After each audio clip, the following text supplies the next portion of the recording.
And you found us. Hi, everyone. It's Emil. It's Emil Guillermo. Emil, Amok to you. Welcome to our Takeout, my takes on all things considerable. And right now, I mean, if you're a political nerd, or even if you're not, maybe you should be now. Maybe it's now time to pay attention because Kamala Harris has been unleashed. It's like, you know, the day that Biden had the bad debate, June 27th, and who was out there stumping for him, fighting for him, saying, "Hey, he had a bad night. We don't abandon him. We have his back." The most forceful person speaking on behalf of Joe Biden back then was Kamala Harris, and everyone said they started to notice her. They said, "Hey, where's this person coming from?" I mean, you recall a year ago, there were all those negative sort of, the stories that were damning with faint praise, right? And people were wondering, well, what's Kamala Harris about? I mean, there was one story after the other in these big, high-profile venues, and you knew that it was going to be kind of more of the same if Biden was going to take the lead, and he did. And then he had that June 27th debate, and there was Harris, who got noticed. She was there, and now, since just this weekend, she's now become the presumptive nominee. She's got essentially all the delegates. She only needs like 1,976. She's got more than 2,000. She's the presumptive Democratic nominee for president. Yesterday, Monday, she inherited the Biden-Harris coffers. It's a new Harris campaign. She got the Biden-Harris staff, and I wrote about that in my column today for the Asian American Legal Defense and Education Fund. I didn't realize that she was going to speak in Milwaukee at a rally, and we'll play some of that rally. But for now, everyone is just amazed at the last 48, 72 hours because it is all Kamala, and do not dare mispronounce her name, right? So in my column, which I have called, so I'll share it here with you. I've called my column Biden's Torch Passed, Kamala's Duende Express, and the Grassroots Coalition of the New America. I mean, really, what else would you call it? It's a how many times have you heard the term grassroots within the last couple of years? You just haven't. I mean, grassroots as an idea, a political idea, is always there, but it was really non-existent.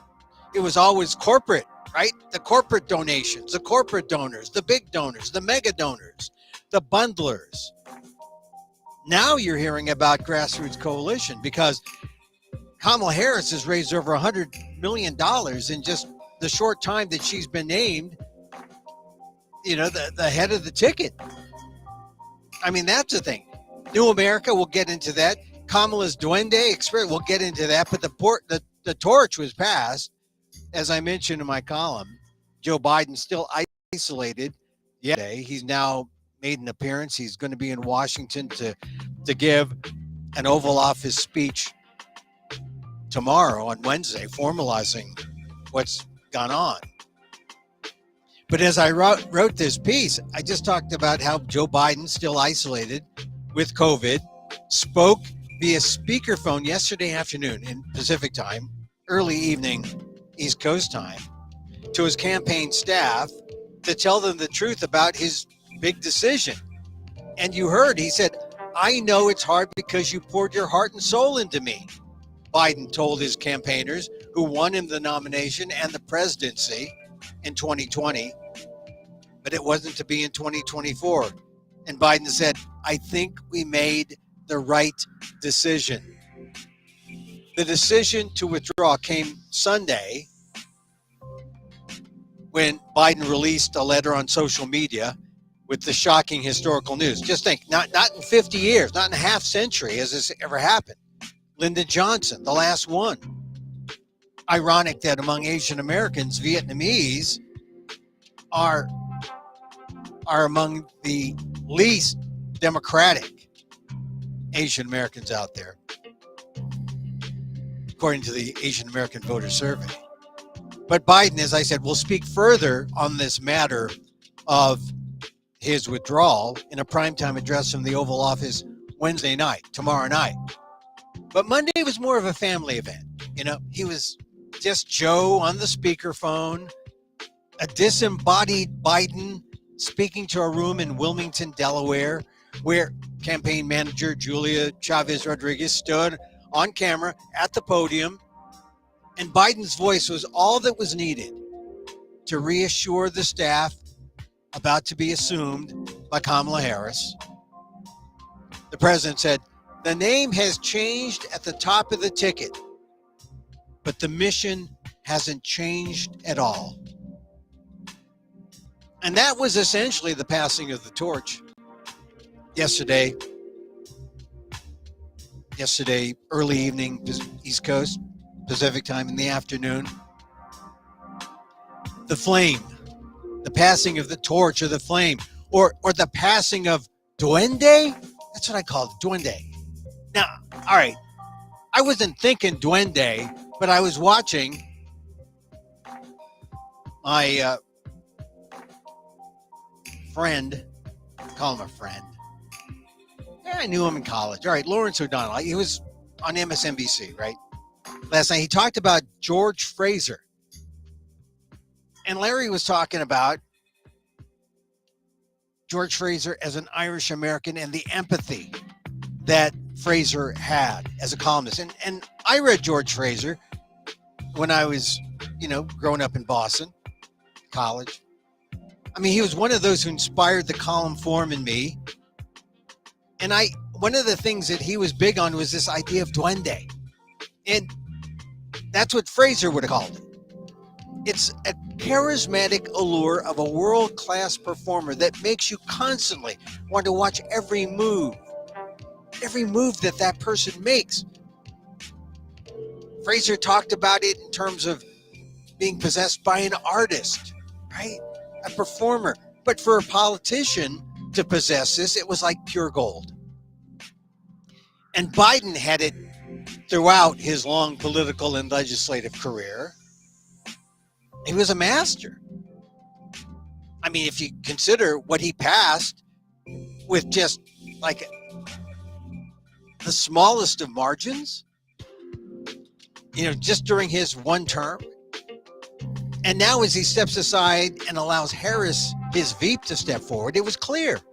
When Harris was introduced to cheers and came to the podium in that room, she had it too. Duende. And much more of it than anyone ever thought. Harris addressed the people there, but was still aware of Biden's presence.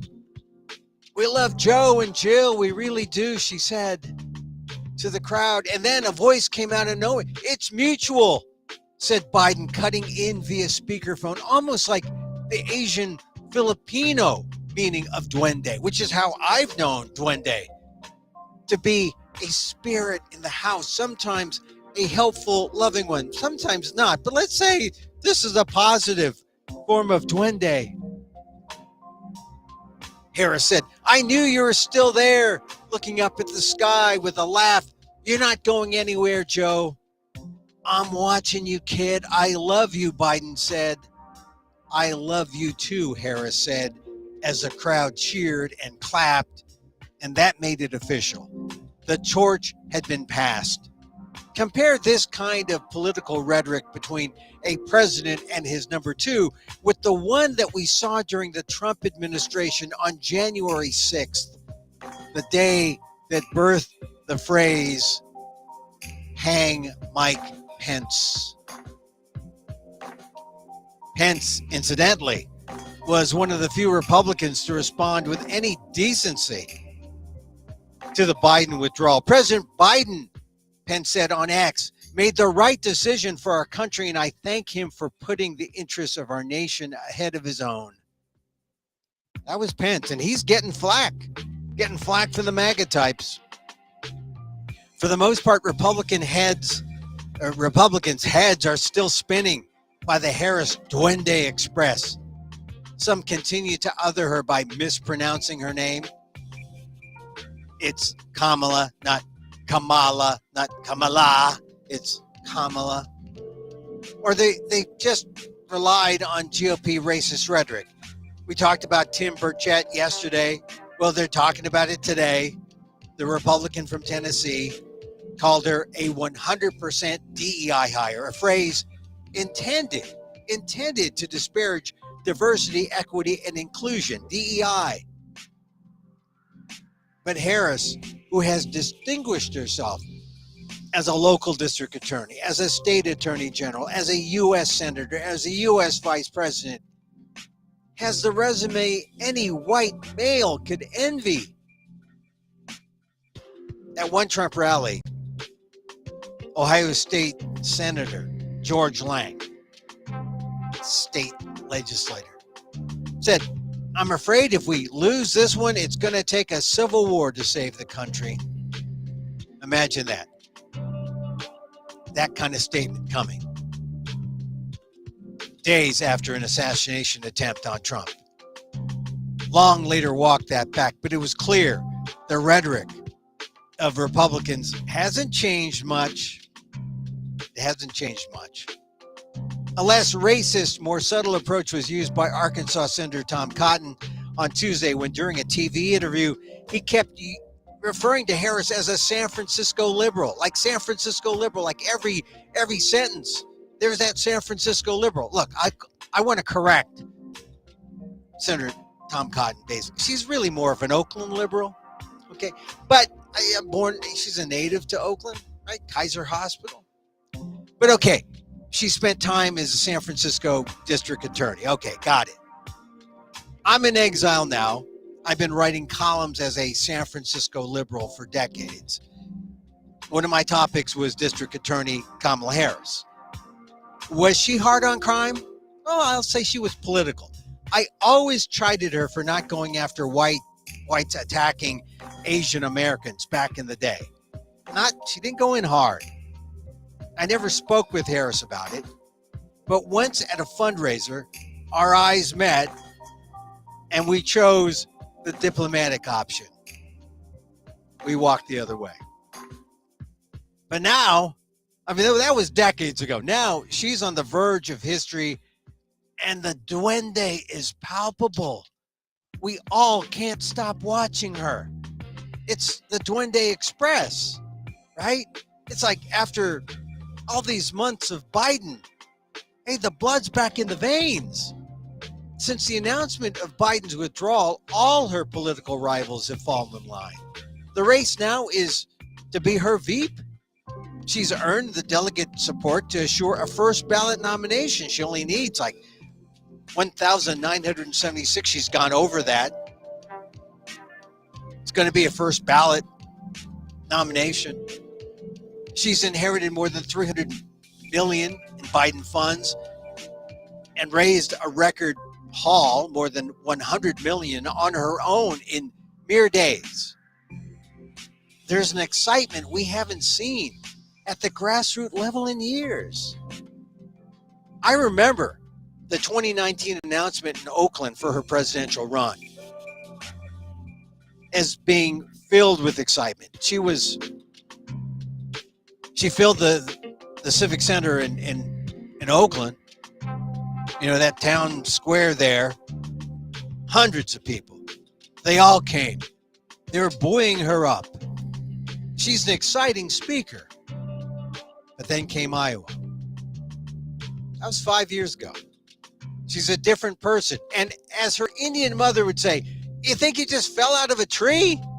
You exist in the context of all in which you live and what came before you. And Harris is learning the lesson. She's put all the old politics in a new context as she continues to make history as the first African American, Asian American woman vice president to be nominated for the presidency. She's elevated identity politics, right? It's the basis for a diverse coalition, the kind that reflects a changing America going forward. To win, Kamala, the prosecutor, laid out her strategy in Wilmington on Monday and again in Milwaukee on Tuesday. She's going after Trump, the convicted felon. After prosecuting criminals, Harris says she knows his type. His type. She knows.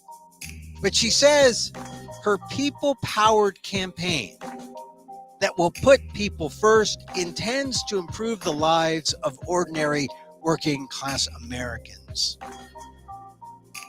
This is something we've wanted to hear since before Joe Biden, right? I think you might have heard Bernie Sanders say this. I mean, Kamala was a big Medicare for All person in 2019. I don't know where she stands exactly on Medicare for all, but she's for the working class. She says you got a right to join a union. She's attracted mostly young women and people of color, but maybe she's now with her duende.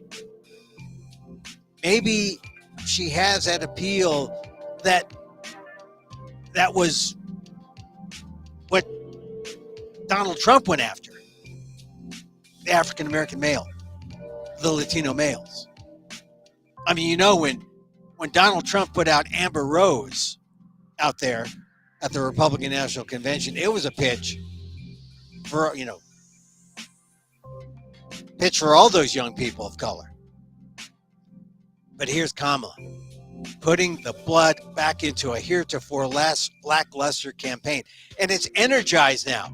Harris has become the leader of the exciting promise of a new America. It's a new America coalition. And as I have long said, I mean, I did my show, New America, well, it was called New California Media, back in the 2000s, based on that premise that America would be minority majority by the year 2030. Back then, the estimate was 2050. They've kept saying it's coming sooner than we think. And now it's here. It's here. MAGA has been election deniers, but right up there with their election denying, they've been demographic deniers. And now they can't deny. It's the Duende Express of Kamala Harris. And it's something. Axios is reporting how this is like a Democrat split screen. If you recall how things looked like, say, over the weekend, where people were wondering, well, is he running? Is he not running? How long can we deal with that? Well, now you can see yesterday with today, the split screen with Democrats. When Vice President Harris leaned heavily into her experience as a prosecutor today in her first campaign rally since becoming the presumptive Democratic nominee barely 48 hours ago. It was clear to Axios, hey, look at this split screen. Kamala Harris is, they say the coronation is now complete. She secured support from a majority of delegates yesterday. Representative Hakeem Jeffries, and Senator Chuck Schumer today backed her. So the House and the Senate, Harris's fundraising is off to an unprecedented start.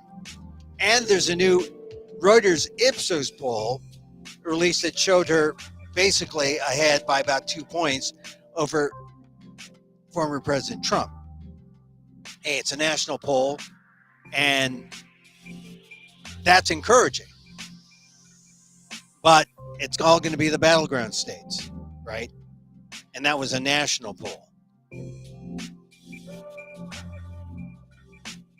It took on perpetrators of all kinds. Hear me when I say I know Donald Trump's type.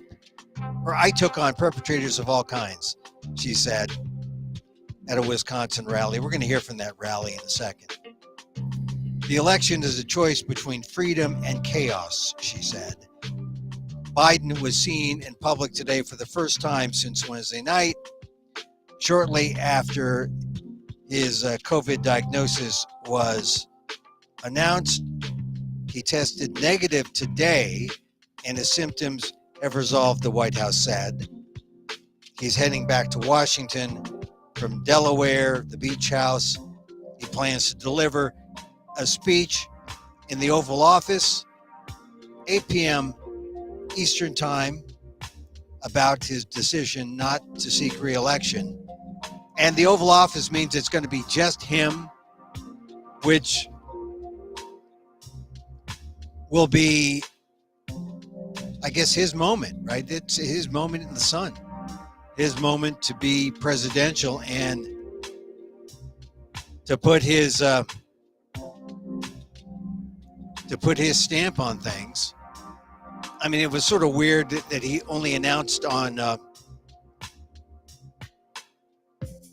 social media over the weekend, and then he made that call yesterday, to the staff. But that was the official passing of the torch. This will be that was actually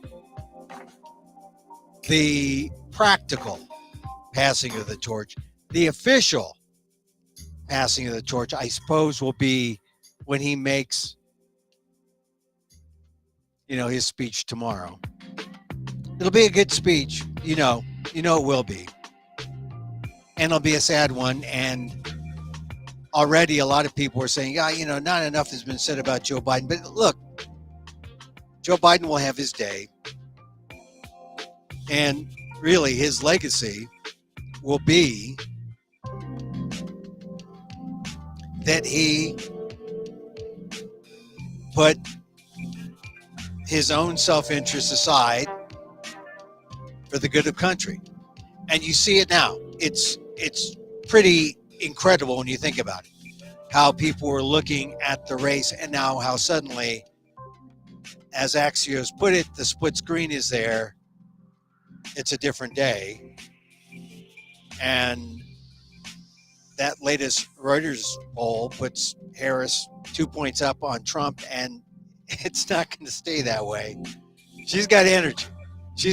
Fox is writing out, oh my God, the people on MSNBC and CNN are talking about how wonderfully energetic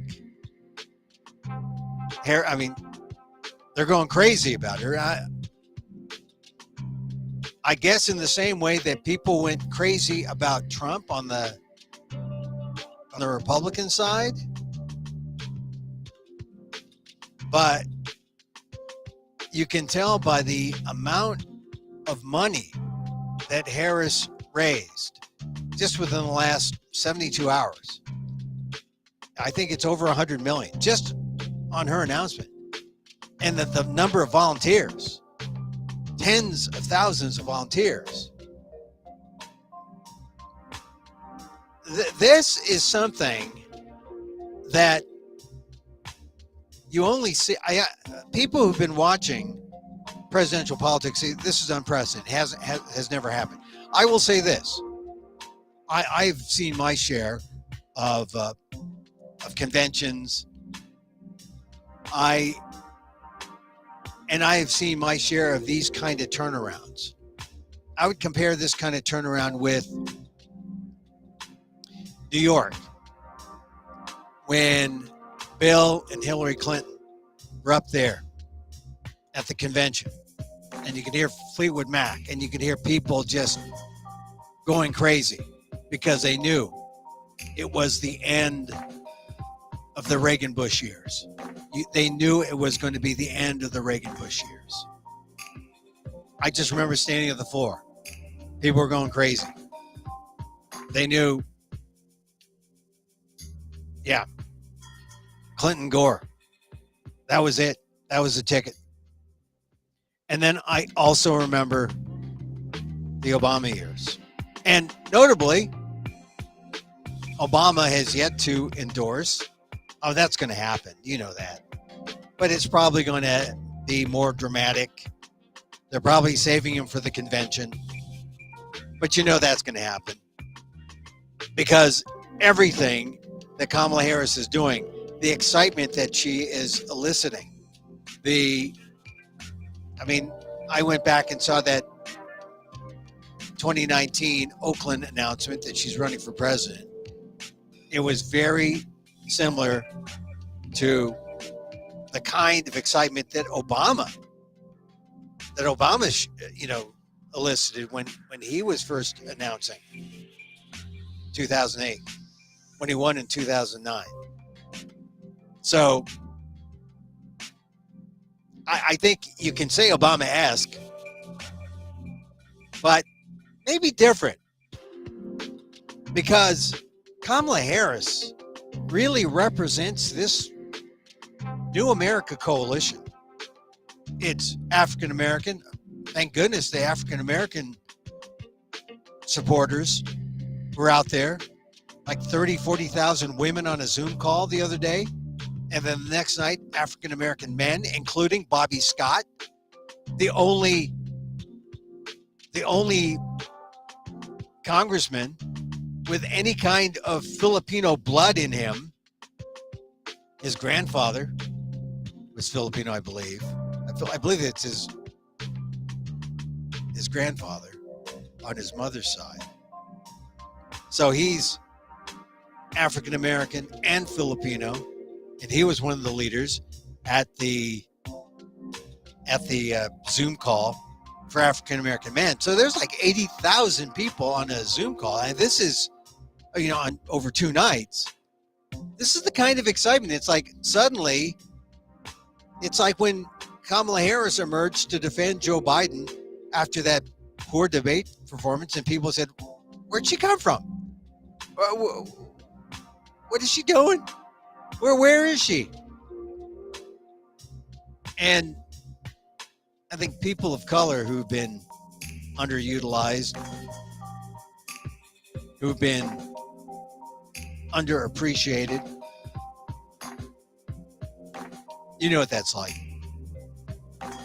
When the congressman from Tennessee, Tim Burchett, said that Kamala Harris was a DEI hire, you know what that feels like.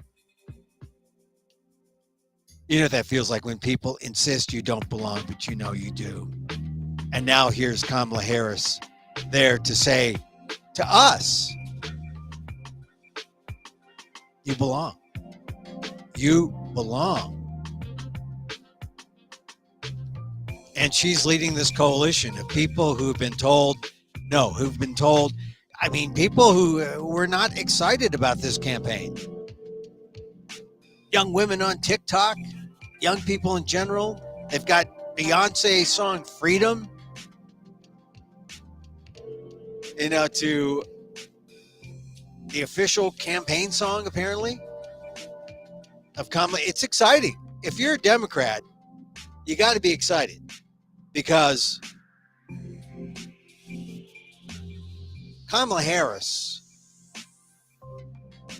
would debate J.D. Vance as an appetizer. He's just an appetite for the main course, which would be Donald Trump. And Donald Trump doesn't want to debate Kamala Harris. He wouldn't be able to intimidate her. Remember when Donald Trump debated Hillary and was like practically stalking her? Trump wouldn't be able to get away with that. Instead, Donald Trump will probably have his granddaughter out there speaking on his behalf, because Donald Trump won't be able to compete no matter how many minutes he spends underneath the tanning machine. No matter how much orange he puts in his hair, he won't be able to compete. He'll be able to look at his record and say, oh yeah, that record. The record that thankfully Joe Biden in one administration, one term, was able to undo.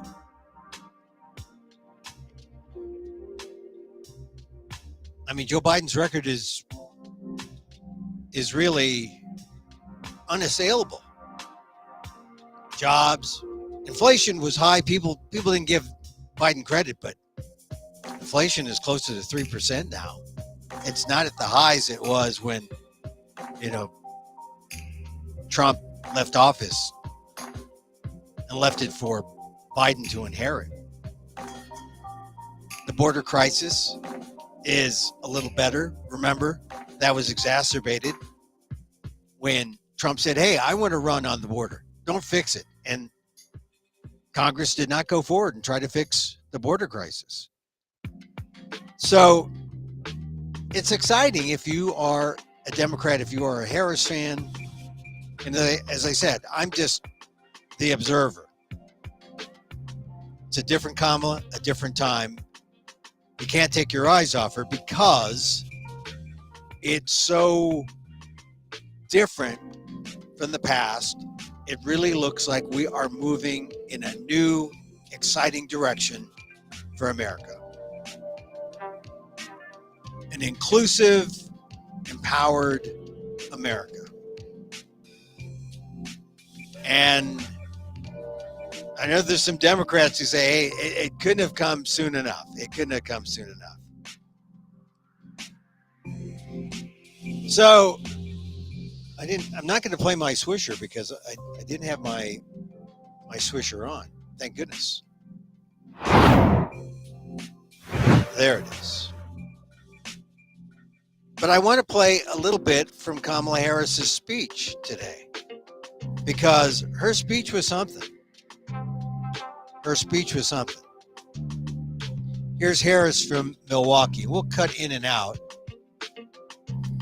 and I'll give you the Emil Amok annotated version. It has truly been one of the greatest honors of my life to serve as vice president to our President Joe Biden. Joe's legacy of accomplishment over his entire career and over the past 3.5 years is unmatched in modern history. In one term, think about it, in one term as president, he has already surpassed the legacy of most presidents who served 2 terms in office.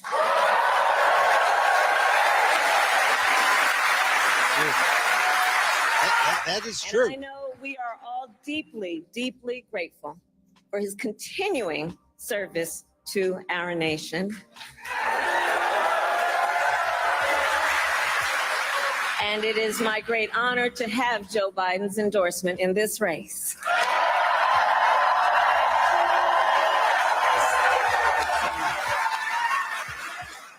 So, Wisconsin, I am told as of this morning that we have earned the support of enough delegates to secure the Democratic nomination. Now, this is significant.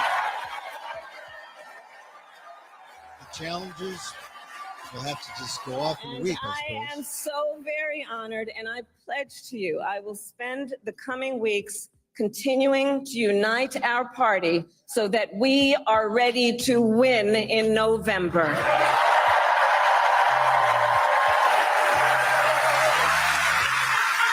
See, now a lot of people were critical, saying, oh, this shows it's a coronation, but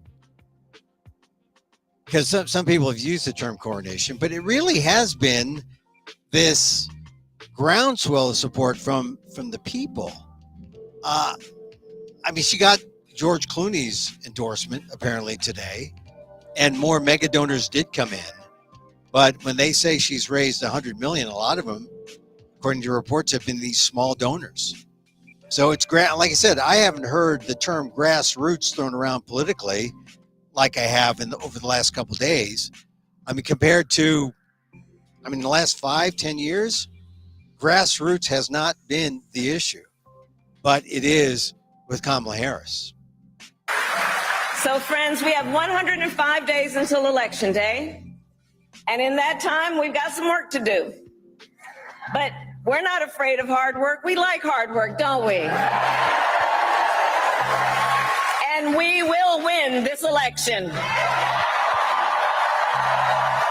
Yes, we will. So as Leah told you, before I was elected vice president, before I was elected United States Senator, I was elected Attorney General of the state of California, and I was a courtroom prosecutor before them. And in those roles, I took on perpetrators of all kinds. Predators who abused women, fraudsters who ripped off consumers, cheaters who broke the rules for their own gain. So hear me when I say, I know Donald Trump's type. A big applause there. You're probably going to hear that line.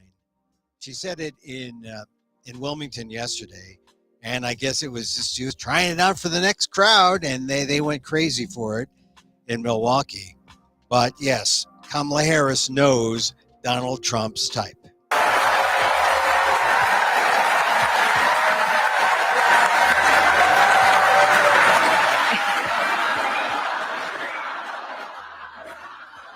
Big applause. Huge applause.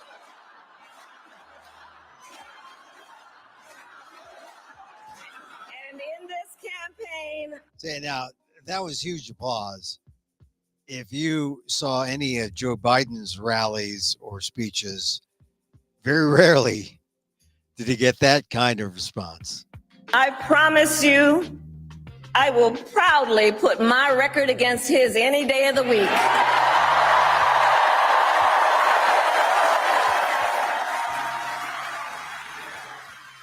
Attorney General of California, I took on one of our country's largest for-profit colleges that was scamming students. Donald Trump ran a for-profit college that scammed students. As a prosecutor, I specialized in cases involving sexual abuse. Well, Trump was found liable for committing sexual abuse. As Attorney General of California, I took on the big Wall Street banks and held them accountable for fraud. Donald Trump was just found guilty of fraud on 34 counts.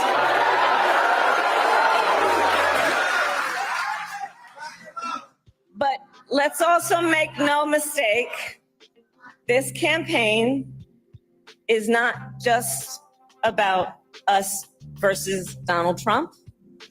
This campaign is about who we fight for. This is about who we fight for. Just look at how we are running our campaigns. So Donald Trump is relying on support from billionaires and big corporations. And he is trading access in exchange for campaign contributions. A couple of months ago, y'all saw that a couple of months ago at Mar-a-Lago, he literally promised big oil companies, big oil lobbyists, he would do their bidding for $1 billion in campaign donations. On the other hand, we are running a people-powered campaign.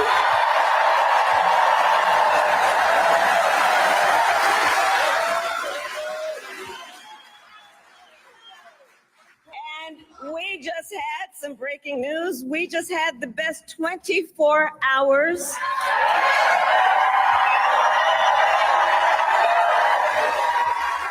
of grassroots fundraising in presidential campaign history. All right?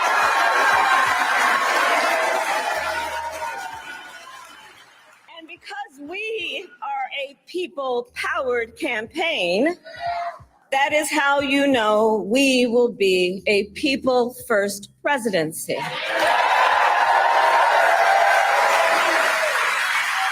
And Wisconsin, this campaign is also about two different visions for our nation.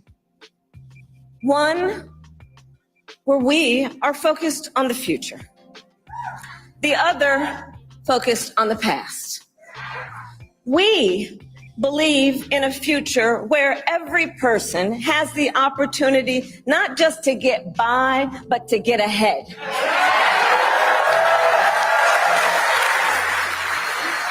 A future where no child has to grow up in poverty. Where every worker has the freedom to join a union.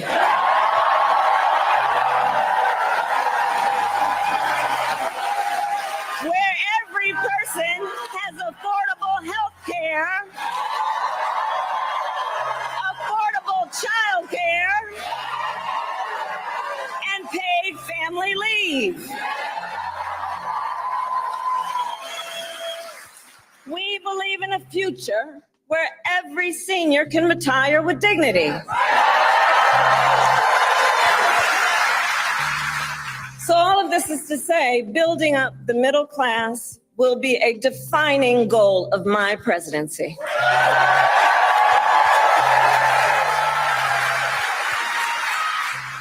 And there you have it. I mean, that's most of her speech. Go to, you find it online, catch the rest of it. But most of it is just like Joe Biden said, I'm going to build up America from the middle out. Who's talking about the middle class? Who's talking about the working class? Biden, Harris, now just Harris. Meanwhile, who's talking about the ultra wealthy, the 1%, those who never had it better, right? Those who expect tax cuts from the Republicans. Very different message. And if you're a young person seeing two old, like Newfies, old Newfoundland hounds, like, staggered, sort of leaning on each other.